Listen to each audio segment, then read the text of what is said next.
Welcome to Season 4 of The Great Humbling. My name's Ed Gillespie, and I'm a futurist, a poet, and a recovering sustainability consultant. In the spring of 2020, during the first lockdown, I began recording a series of conversations with Dougald, co-founder of a school called Home. We started with a question. What if it makes sense to think of ourselves as living in a time of humbling, being laid low, brought down to earth? Pulling on that thread has taken us further and become more central to our work than either of us expected. So we're back now with an open-ended series as part of the wider patchwork of homewardbound.org. Thank you for listening.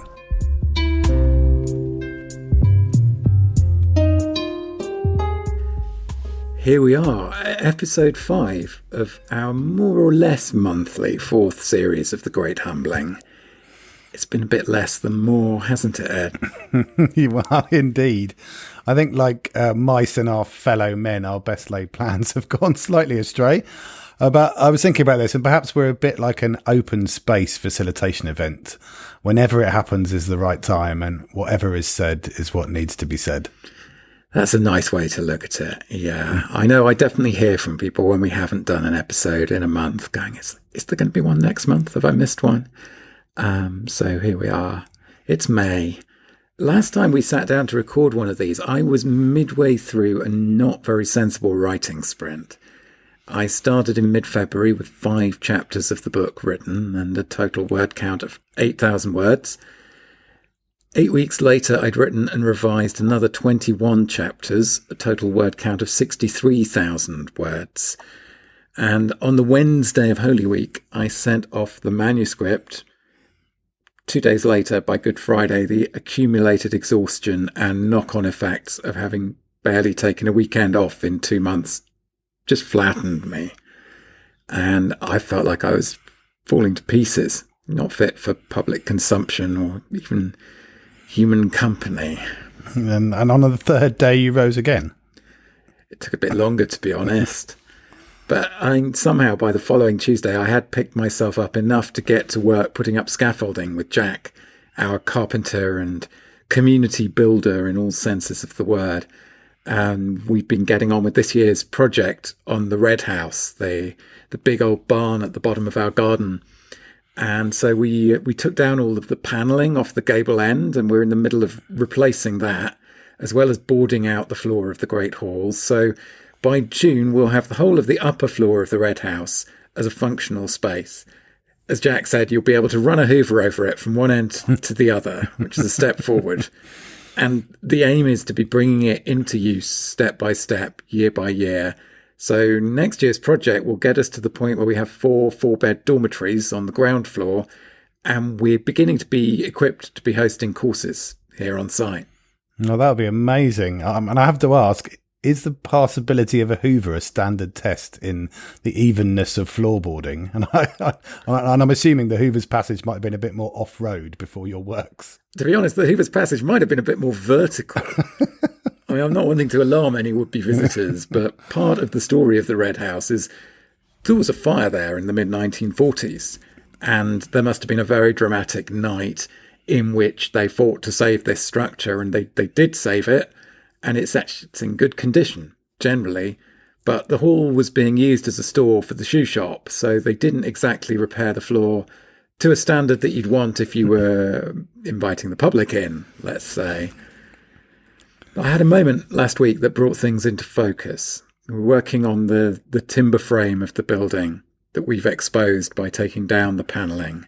And there are bits to strengthen. There's a frame to put in for a fire escape door at that end. There's a patch that was needed on a tie beam where there's been some rot. And Jack says, well, this is the first work that's been done on this frame since the house was built in 1924. So let's make sure the work we do will see it through its next century. And, I mean, there's no guarantee there, because that fire in the 40s, well, that could easily have destroyed the whole building. But it is a thing to be part of work that is intended to outlast you. And then I find I'm thinking about the other side of this, which is you're also the custodian of an old building And you've literally named it the Mill of Impermanence. So I guess that's a reminder that the building itself isn't going to be around forever. Well, yeah. I mean, there is something, as you say, about stewarding an old building during your brief ownership of it, which is just a mere fraction of its long life. You know, my mill's almost 3 centuries old, you know, but it's actually only the core beams and superstructure that is that venerable, because the cladding has obviously been replaced many times during its life, so like some slapped off snakeskin. So it's a combination of very old and rather new. And I'm constantly contemplating, as you and Jack are, like the next round of reparative interventions to keep the old girl going. And I think dwelling in a place like this is a very live and active relationship with the passage of time, which has to be sort of filled with tender acts of love and attention, very much akin to what you'd call a living culture connection with my home that is literally schooling me in old ways. I mean, and that said, you know, it's lasted this long and will no doubt outlast many modern homes being thrown up around the place. And there's endurance within the impermanence with the right care. So I've had an idea for an episode that came to me earlier this year. And I had this sense one day that I wanted to talk to you about belief. Something that's haunted some of our earlier conversations, weaving in and out of them. I'm thinking of the episode on prayer in Series 3 and the State of Grace episode in Series 2, for example. But it's also that I'm struck by the journey that some of our mutual friends have been on in recent years. I mean, I'm thinking obviously of Paul Kingsnorth and Martin Shaw, both of whom have become Christian. I sort of want to say, come out. Well, there's something I've been meaning to tell you, Dougald. At this point, nothing would surprise me. But there is something going on, something that I've noticed more widely, a pull towards commitment, towards a costly faith rather than a pick and mix spirituality. I've heard people voice that kind of thought in different conversations and different contexts over this past year or so.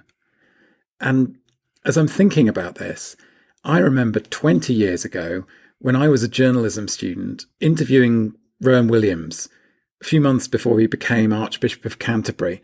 And I was asking him some questions about the decline of church-going and the diminished role of religion in people's lives. I remember him saying, I think sooner or later, most of us find ourselves faced with the question, what would I stake my life on? What is more important to me than simply my own survival? So I guess that's where I wanted to go with this episode, to ask each other, what are you willing to stand for? What do you believe? Where do you want to start, Ed?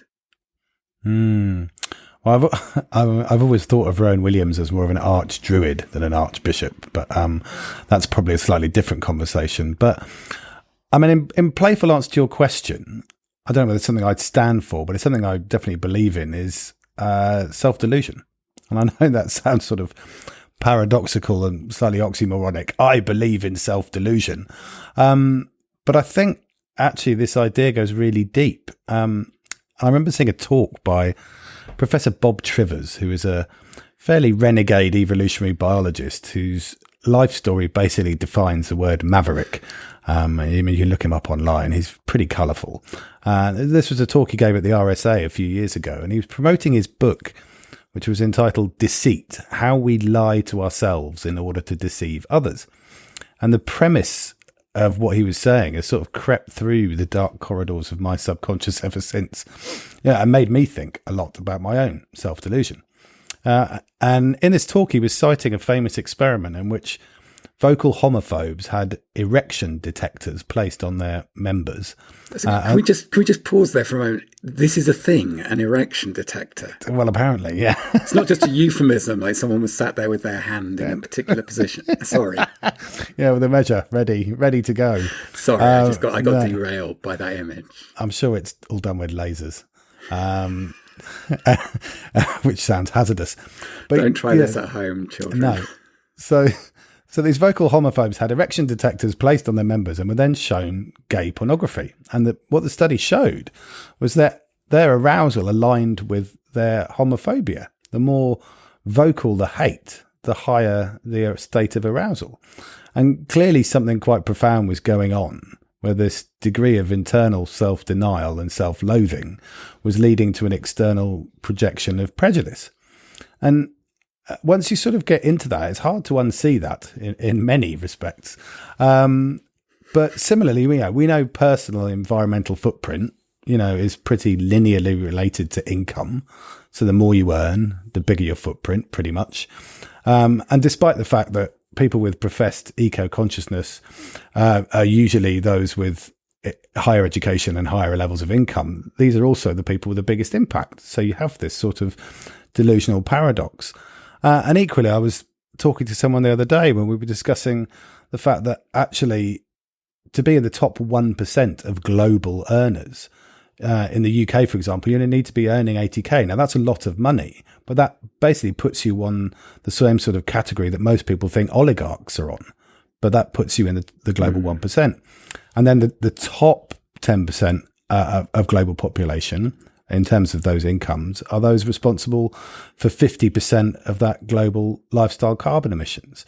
So it really feels like this is a do as we say, not as we do type of mindset.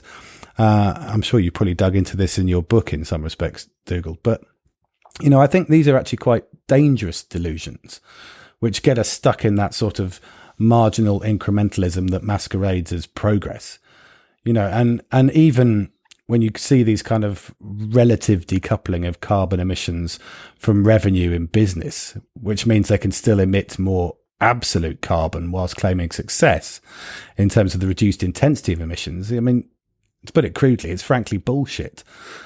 And I guess at the kind of the most fundamental level of self-delusion, it's the base level denial of death, back to this idea of impermanence. And our own denial of mortality is the ultimate manifestation of comfortable self-delusion. So, I mean, I could list endless examples of this, but I mean, I don't know, Dougald, do you agree? Do you believe in self-delusion? I suppose I believe that self-delusion is inevitable to some degree, and also that it's unevenly distributed. There are always things I won't be able to see from where I'm standing, including things about myself. And there are also practices, ways of being and doing that can limit the extent to which we're captured by delusion. So it's possible to live in relation to truth, I believe, but that looks more like humility than like certainty.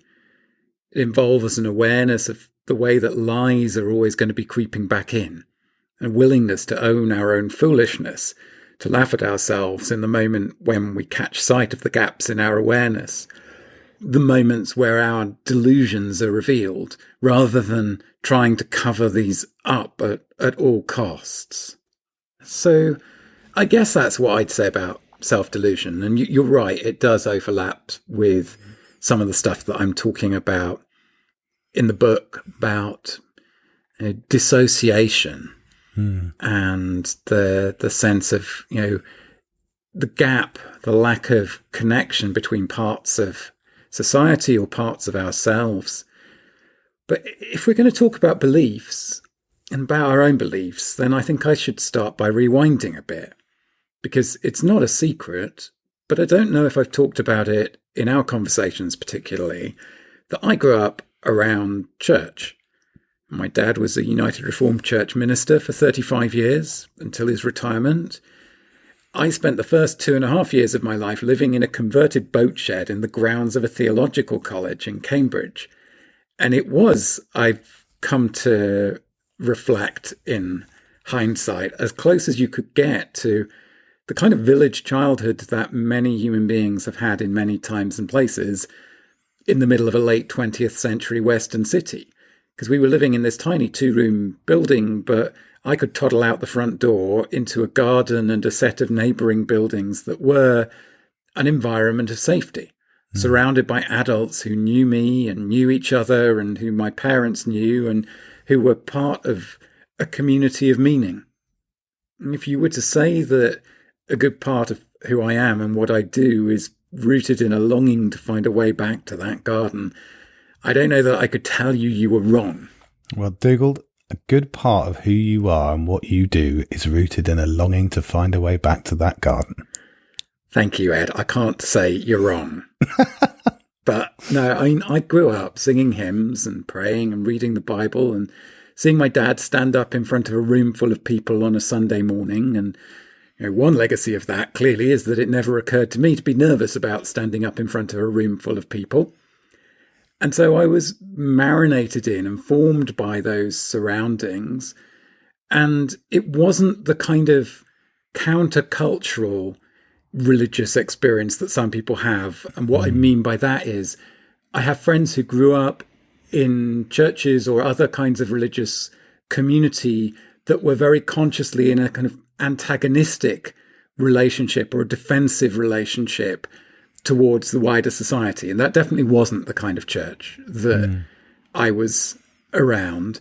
But I do remember telling my Sunday school teacher when I was, I don't know, maybe 12, that I didn't find hell a particularly helpful concept.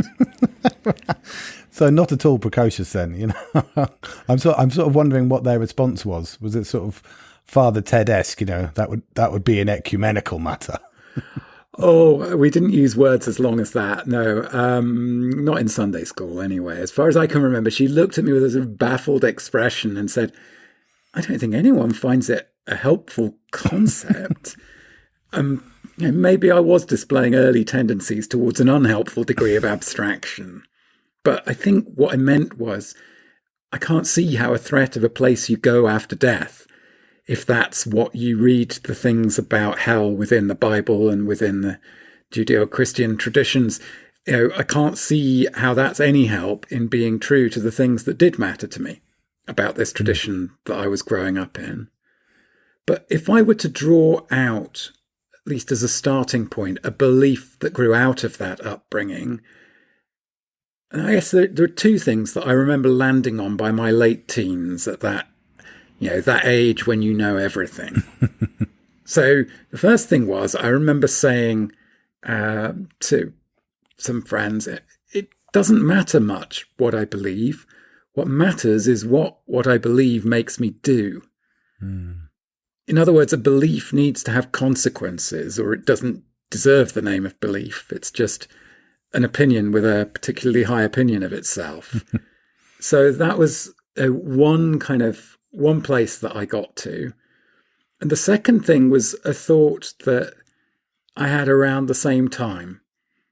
We need God like the X in an equation, because to put anything more defined in that place is to court ruin. And I mean, there've been few years since when I would talk so freely about God, but I don't think I can disagree with my 18-year-old self about that. I mean, Paul Kingsnorth has this image of the throne.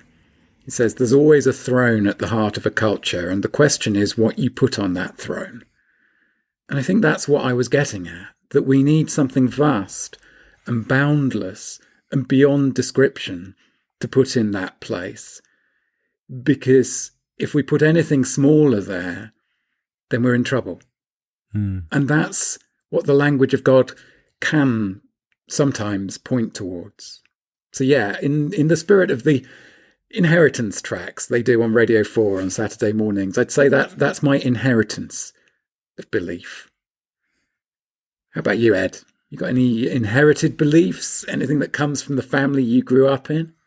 Well, yes. I mean, I'm not sure I'd put this on Paul Kingsnorth's throne, but Brickshit.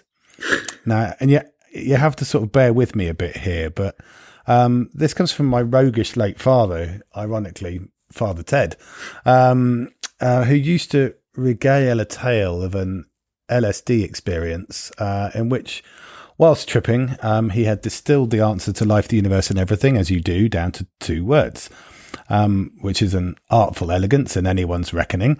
And being an astute cultural historian, he'd obviously written down this, what Roots Maneuver would call colossal insight, onto a piece of paper for posterity, which, blinking in the cool light of the following day, he'd rediscovered to receive the world-changing epiphany of Brickshit.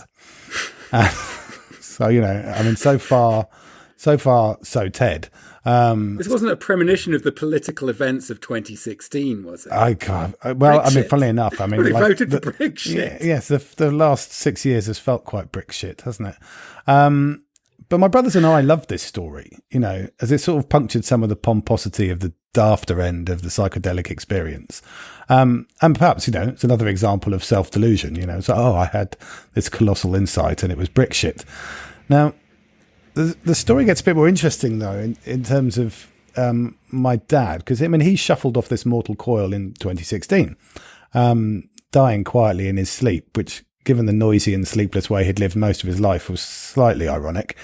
But fast forward to March this year, and I'm now renting my attic bedroom at the Mill of Impermanence on Airbnb, and attempting some very vague thematic styling, which, as you can probably guess, is not really my forte. Never had much by way of aspiration to interior design.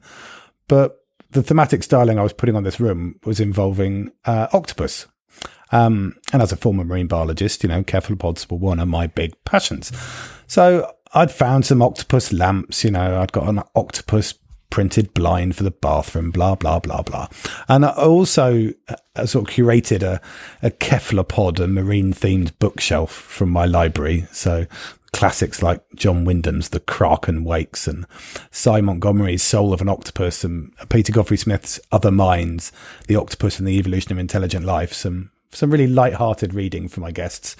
And obviously, octopus have got everything to do with an old flour mill, just as a kind of weird juxtaposition. But I was idly Googling octopus books to bolster this shelf, and I stumbled upon this novel, The Octopus Man by Jasper Gibson. So I bought it. And a few weeks later, it got added to the Sundoku pile of unread books next to my bed. And I finished something else. I thought, oh, come on, let's give it a go. It was really gripping, and it's a brilliant tale of mental health. The central protagonist is a schizophrenic who believes his will is controlled by an octopus god from another dimension. I mean, obviously, that's quite a belief to be carrying. Anyway, one evening I'm reading the book, and Tom, the schizophrenic, is describing an acid trip he once took on page 175. And the passage goes like this: and I was tripping on a heavy dose of mushrooms and ket. Very heavy. I had this vision. The whole universe is a book, and the book became a chapter, and the chapter became a page. The page became a paragraph. The paragraph became a sentence, and finally a word. The whole universe, the whole meaning of the universe in a single word. And I knew I was on drugs, so I decided to write it down in case I forgot it. And then the trip went on and on and on. Anyway, next day, of course, I'd forgotten the word. And I ripped up my whole room looking for that bit of paper, but eventually I found it, and guess what the word was? And as I'm reading this, I'm sat downstairs, I'm in the mill, my daughter's asleep, it's quite late at night. All the hairs on the back of my neck go up, and I pause and I take a deep breath before turning to page 176 for the reveal, which of course is Brickshit. And I mean, okay, Jasper Gibson has distilled it to one word rather than my father's two. He's just created a wonderful amalgamation. But I mean, I laughed out loud. I mean, I really couldn't believe it. So I've reflected on this. What could possibly be going on here? And I'm reminded of your line that you often quote about a joke the universe joined in on, because I was thinking the universe is now sat on its backside laughing right now. And I sort of concluded there's a few possible explanations. One is like the Brickshit story is actually a counterculture story that my dad co-opted and made his own. Now that's possible, but it doesn't sound like my dad, to be honest. He had plenty of great stories and he really didn't need to hijack someone else's. And I think he would have told it as someone else's rather than made it his own. I mean, the other option is that actually the author, who's a similar age to me, Jasper Gibson, heard my dad's story, second, third, fourth, fifth hand and liked it so much, and he decided to weave it into his book. And I've tried to sort of get in contact, actually, just to ask him. I'd really love to know what the source of this is. If anyone who's listening to this knows Jasper Gibson, then can you help get in touch with him? Yeah. I'd love to know the answer to this mystery as well. Exactly. And then thirdly, and perhaps the most apposite reason for our current conversation, is like those who know. And the convergent thinking of revelation uncovers the truth of existence as actually being Brickshit. So whatever the connection, whether it's sort of prosaic or cosmic, I mean, I love this experience because it plays to that Jungian idea of synchronicity that we've mentioned many times. Not least when I was talking about Brian Eno and the pub of the Long Now and all the unlikely alignments, connections and encounters that occurred during the adventure of the community buyout of that pub. And maybe because our so-called consensus reality is actually total chaos, that is somehow the natural disorder of things, and the establishment and perception of patterns is all just a projection of the human mind. But when these strange confluences and eddies of meaning occur, we seize on them as evidence of higher powers or mysterious forces or the latest trend of manifestation. I mean, I don't know, but I guess I do believe in that synchronicity, even if it's just for the wonderful feelings of magical possibility I experience when it happens. Yeah, I mean, it is something we keep coming back to, isn't it? I'll say this much. I don't believe in coincidence. There's too much pattern in the world, too many experiences that feel like clues. It's not just that synchronicities happen, it's that they cluster around significant moments in our lives, moments that have consequences. And I'm thinking just now about a whole string of events in the hours and days after I finished this book. And maybe I'll tell that story when it's had a little longer to settle. I genuinely look forward to hearing that one. But for now, I want to pick up the thread of my own journey with belief, because there's something here too about the nature of the times in which we find ourselves and the roles that come with that. When I say that I grew up around church, there's also a sense of growing up around an ending. If I look at my dad's service as a minister, it can feel like he was serving the last generation for whom Christianity in some form was still part of the background fabric of society in places like the places where I grew up. Whereas by our generation, religious belonging was something decidedly strange, something that set you apart. And I did a book a few years ago with the artists Robert and Jeska Brečević, also known as Performing Pictures. It's a book called The Crossing of Two Lines, and the collaboration came about because there'd been this turn in their work about 5 years before we met, where they'd begun working with artisans in Mexico and in Croatia, where Robert's family come from, to make these video icons, moving images of the saints. And they'd install them in roadside chapels or in churches, as well as sometimes showing them in galleries. And when they did bring this work to galleries and art spaces, it made people who knew them and who knew their work really uncomfortable. And the way I put it in the book, we're used to work that takes up the symbols of religion in ways that seem calculated to offend the people to whom those symbols matter. But when it comes to the people who actually go to galleries, it's more disconcerting to be faced with religious imagery that doesn't seem calculated to offend. The viewer finds themselves frozen between two thoughts. Is there a joke here that I'm not getting? Or is the artist trying to convert me? I don't think either of those are what's going on with Robert and Jeska's work, but they are participating in a tradition of devotional art that takes seriously what might be going on in the encounter with the saints in these villages in Oaxaca or on the island of Raab. And I remember something that came through in a conversation with Robert that we published in the book. At its best, Robert was saying, religion can weave a knot between the depths of mysticism and the rhythms of the everyday. Because within any religious tradition, it's a small fraction of those involved who are the ones who go down into the depths. But the stories and practices and rituals and community interweaves those experiences with the life of lots of other people for whom this is part of the backdrop of life. And obviously that's not always how religion shows up or how it shapes people's lives. But Robert's point was, when that falls away, when within a few decades you go from a society in which a lot of people go to church, or whatever the place of worship is, to a society in which that's something weird and marginal, the loss doesn't really fall on the mystics. Because, to be honest, those of us who are drawn to the deep waters are going to end up there by one route or another. Mm. It's the wider community that feels the loss, though it may not be able to name it.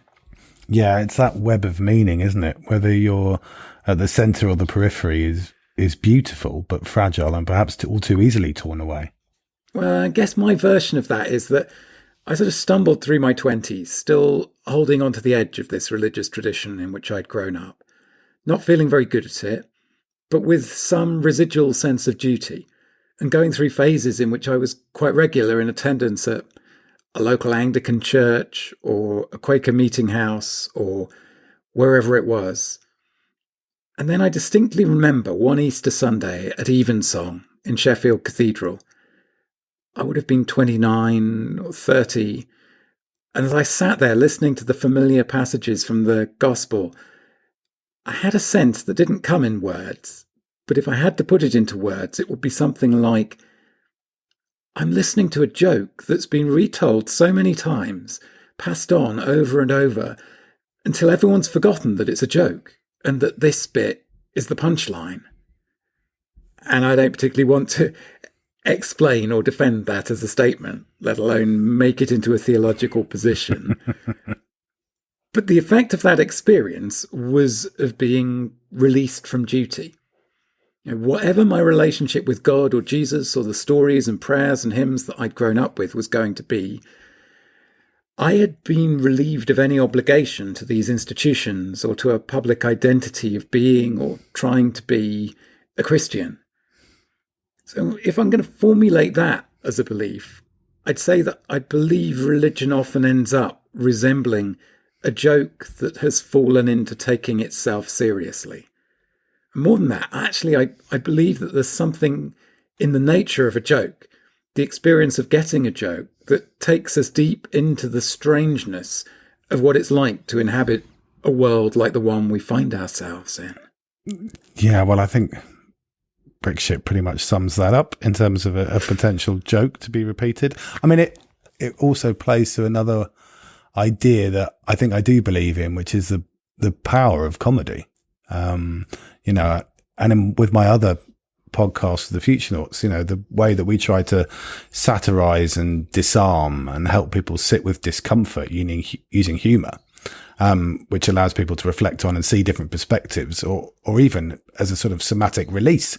You know, it can be literally the best medicine. I think there's definitely something there. And, you know, if you go back to a classic like Monty Python's Life of Brian, which was obviously accused of dangerous blasphemy at the time, but actually it's a brilliantly sharp spiking of what you're describing, where you find, you know, this sort of playful happenstance turned into pompous seriousness, and people sort of forgetting that originally it might have been done with a raised eyebrow or a wry smile, and instead has become incredibly solemn and earnest. Yeah, I mean, I guess for me, what happened after that point was that I found myself able to go off, you know, journeying with different traditions, not least, and, you know, we touched on this now and then, the kind of adventures on the wilder edges of Hinduism with Vinay Gupta and various other characters, which, hey, I learned a huge amount from those experiences. And I mean, just one example, as it was taught to me anyway, is what I came to think of as, well, I came to think of it as an example of metaphysical good manners, metaphysical etiquette. And it was this understanding that, you know, if the if the fundamental nature of reality is godness, the divine, and everything is kind of a manifestation of that, then everyone you meet is a god in disguise. Right? The whole of reality is kind of God, plural and singular, dressing up and participating in this kind of almost like kids play acting together with the intense seriousness and playfulness that can go with that. So, but if everyone you meet is a god in disguise, then you ought to be very careful about how you treat them. Because if you treat them as what they look like, if you treat them as something less than divine, then don't be surprised if the force that comes back at you is the force of what's underneath rather than the figure that they appear to be cutting in the world just now. And that was just, as a navigational tool for how to inhabit the world, that feels to me like it has truth in it. And I can find equivalents of that. There's plenty within Christian tradition actually about, the stranger, the beggar, the person in need who you meet being Christ in disguise. Feels like, without oversimplifying into saying everyone's saying the same thing in different words, because I actually don't believe that. But there are commonalities, there are motifs, there are understandings that echo or rhyme backwards and forwards across different traditions. So when I say that I don't actually believe that everyone is saying the same thing using different words, which is the kind of kumbaya, happy, easy Coca-Cola advert, Benetton advert version of, trying to just be nice and get on between all our different beliefs and traditions, is something that brought this into focus for me relatively recently. During the first lockdown in the UK, around the time that we started this podcast, I did a course with my friend Charlie Davies, and Charlie and I have known each other most of our lives, more than half our lives, and worked together a lot. And I love him dearly, and I've learned a huge amount from him over the years. And I've seen him go on this journey from this kind of pop sensibility that he had as a journalist and writer and instigator of things when we were in our 20s, into traveling a long way with Taoism and Buddhism, and really going right down into the depths or out up onto the mountain, however you want to put it, and then bringing back using the same gifts that he had, that he was using to write articles about pop culture when we first were working together, using that same gift to translate, to carry across the borders of times and languages the heart of what he finds in the traditions that he has stood in and learned from. So in this course, we were working with this text called A Teacher's Advice on How to Be Clear, which is Charlie's version of a 1,000-year-old Buddhist teaching text called Advice from a Teacher's Heart. And for 42 days, I was walking alongside that text, taking a verse each day, listening to a recording of Charlie's reflection on the verse, sitting with it until something opened up for me and I could write something about what it had led me to. And sometimes it took half the day and sometimes it took half an hour. And I wrote a book, basically. It's not a book that anyone's ever likely to publish particularly, but it's my commentaries on Charlie's version of this 1,000-year-old teaching text. But part of what was happening on that journey for me was the experience of realizing why I'm not a Buddhist. Because there were things in this tradition that Charlie was operating in that are just different to how I see and understand and approach the world. And I'm not saying it doesn't have to be about who's right and who's wrong. It can be that, I remember a philosopher I knew years ago saying, I say to my students, there are 6 good answers to this question. It's possible that you will find a 7th, but that will be a major event if you do. And so in that sort of spirit, it's not necessarily the case that the kind of things that religion attempts to speak about or to gesture towards are the kind of things where there's only one answer or one good answer to them. But they may well be the kind of things where there's only a handful of good answers rather than just like anything that any of us comes up with and writes down on a piece of paper while we're having a trip being another great foundational. Sorry, I'm pouring scorn on your father's deep, profound insight there. But the thing that was coming through for me working with this Buddhist text was, it often seems to me in conversations with friends who are involved with Buddhism that there is a kind of attitude to pain and suffering that sort of sees it as failure. That, if we get the art of living right, then we can, in some way, escape from falling into pain and suffering. And I realize that I may be misrepresenting what a lot of people's experience of Buddhism is. But I do think that there is something distinct within the tradition that I grew up in. Alistair McIntosh, I've talked to him about this, and he's like, well, I think the thing that Christianity brings to the table of world religions is the centrality of the cross, the idea of a journey that passes through the wound, that passes through suffering, where suffering is not a mistake or the result of a lack of skill. Yes, there may be kinds of suffering and kinds of pain, which that is a good description of, but that doesn't cover the whole story. That actually, this feels to me true to the experience of my life and the experience of many of the lives that I've had insight into, that it's that the path goes through what feels very destructive in order to move towards what matters most. And I mean, look, there's a great deal that I don't know what to do with in the tradition that I grew up in. And there are things that just aren't there in the way they were even a generation ago. I can't give my son, even if I wanted to, I can't give my son the experience of growing up in a community of children and adults of all ages that I had growing up around the church. Because if I walk into a church in Sweden today, I will be lucky to find anyone under the age of 70 who isn't on the payroll. But there are also things about the understanding of reality at the heart of that tradition that I do find myself drawn back to. I've not been tapped on the shoulder, or not yet. I've not had the kind of dramatic experience that our friends Paul and Martin have been through.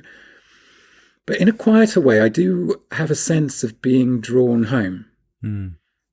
We did an episode about prayer last year, and I realised afterwards that I'd said a lot about prayer in that episode without really saying how I pray. And the truth is, I'll pray alongside anyone where there's the trust for them to make the invitation and me to accept it. And so I can find myself speaking the words of very different traditions. But there's still the moment in the middle of the night or in the evening putting my son to bed when prayer is called for. And the words I have are the ones that I grew up with. And when I say a prayer that's close to 2,000 years old, it feels like stepping inside a very old building that has mattered to an unimaginable number of people, where the stone is smoothed by the feet of everyone who came before me. It's a building where a mystery lives, and in the repetition of simple words that I've known all my life, I get glimpses of that mystery.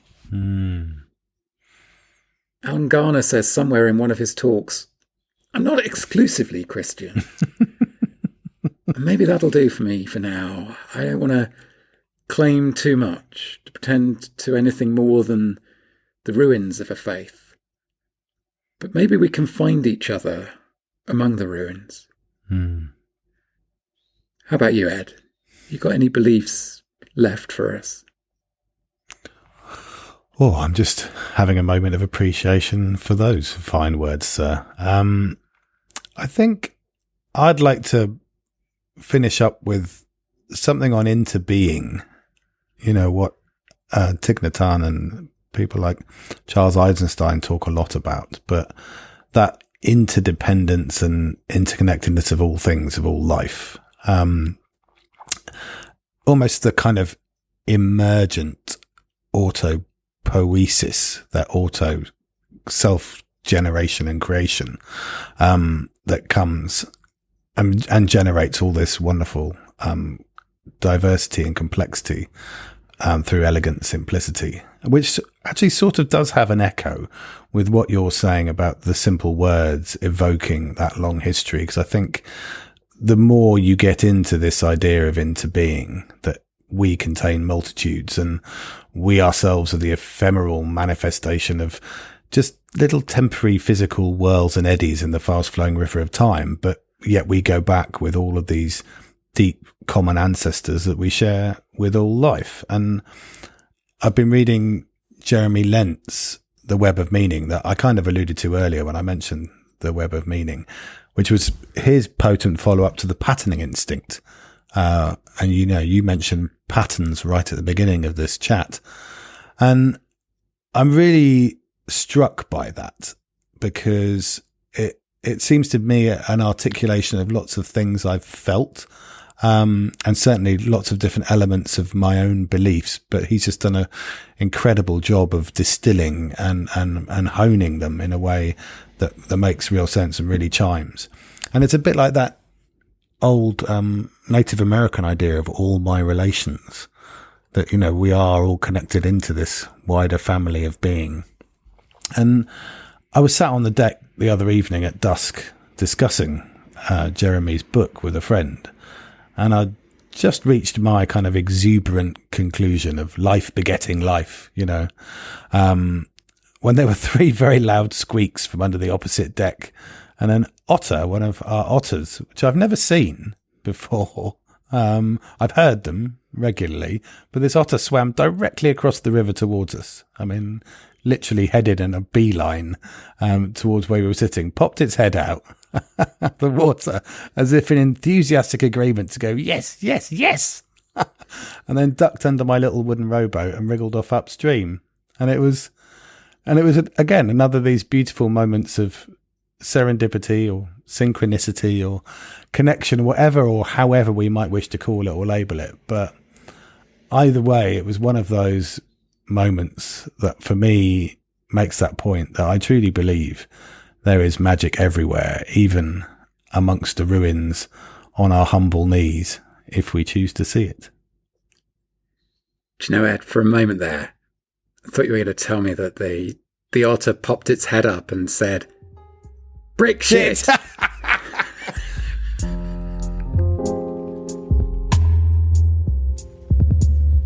Thank you for listening to The Great Humbling. If you'd like to follow the threads in our conversations further, head over to homewardbound.org, where you'll also find my Substack, Writing Home. You'll find us on Facebook as The Great Humbling, and Ed is at FruCool on Twitter. We're always glad to hear from those of you who are listening, and we're deeply grateful for all that our listeners do to spread the word and bring these conversations to new ears by sharing the podcast along your networks and giving it ratings or reviews on the platforms where you listen.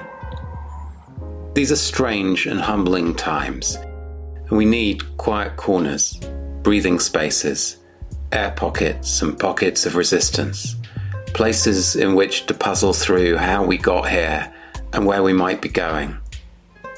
Thank you for helping us create one of those pockets.